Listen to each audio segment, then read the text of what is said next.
Yesus ada di tengah-tengah kita, lebih utama dari segala sesuatu. Jangan menunda untuk taat.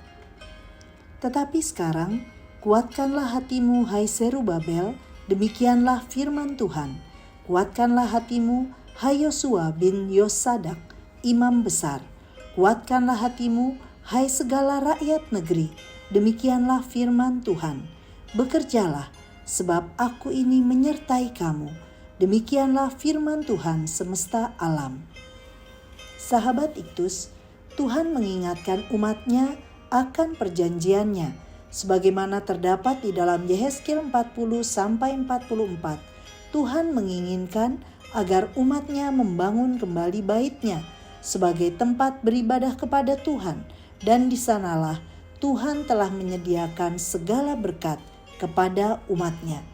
Perjanjian antara Tuhan dan manusia dibangun di atas dasar perintah dan janji. Ketika umat Tuhan taat pada perintah-Nya, maka janji Tuhan adalah menyediakan berkat bagi umat-Nya. Karena itu, mulailah bekerja dan jangan menunda untuk taat.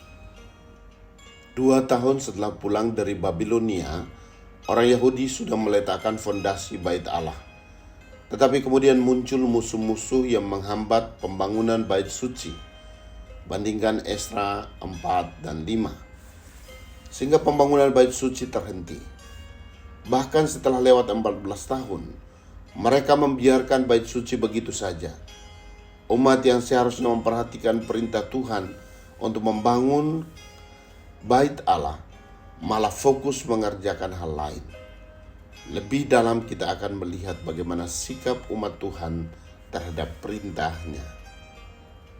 1. Umat Tuhan menunda untuk mulai bekerja. Umat Tuhan berkata belum waktunya. Sebagai sikap mengundur-undur waktu. Bahkan umat Tuhan hanya fokus pada rumahnya sendiri untuk mempapaninya dengan baik. Pasal 1 ayat 3 dan pasal 1 ayat 9. Tuhan tidak menghendaki umatnya menunda perintah Tuhan dan pekerjaannya. Perhatikanlah. Pasal 1 ayat 6, ayat 9 dan ayat 10 dan ayat 11. Serta keadaan yang tidak menjadi maksimal. Keadaan sia-sia, bahkan berkat yang telah di depan mata tidak didapat, dialami oleh umat Tuhan yang tidak taat perintahnya.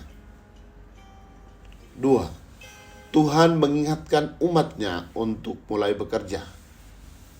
Tuhan mengajak umat untuk kembali pada fokus utama, yaitu Tuhan dan pekerjaannya.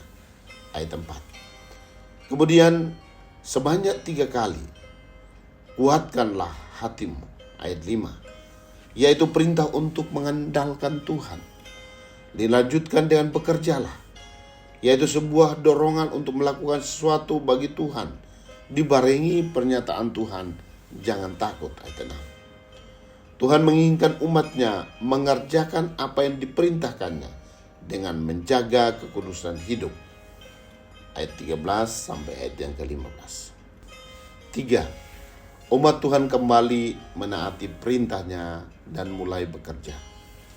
Tuhan menggerakkan semangat umatnya.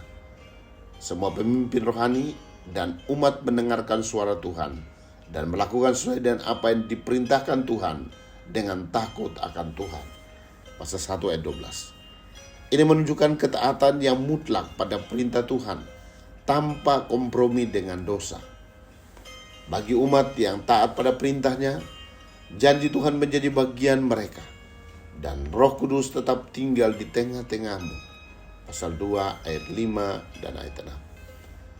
Juga berkat dari Tuhan yang empunya perak dan emas. Bandingkan pasal 2 ayat 7 sampai 10.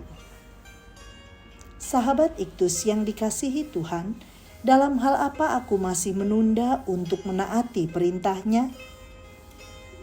Perintah bekerja dalam hal apa yang Tuhan ingatkan untuk segera kutaati?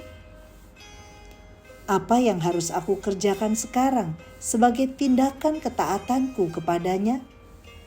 Tuhan Yesus, aku bersyukur untuk kesempatan yang Engkau berikan untuk menaati perintah-Mu. Aku percaya bahwa di dalam ketaatan ada janji-Mu, yaitu berkat dan penyertaan. Aku berkomitmen untuk mulai bekerja dan segera menaati-Mu tanpa menunda-nunda waktu, sehingga dalam ketaatanku berkat-Mu mengalir dengan limpahnya dan orang lain pun diberkati. Amin. Menunda untuk taat sama dengan menunda berkat. Kristuslah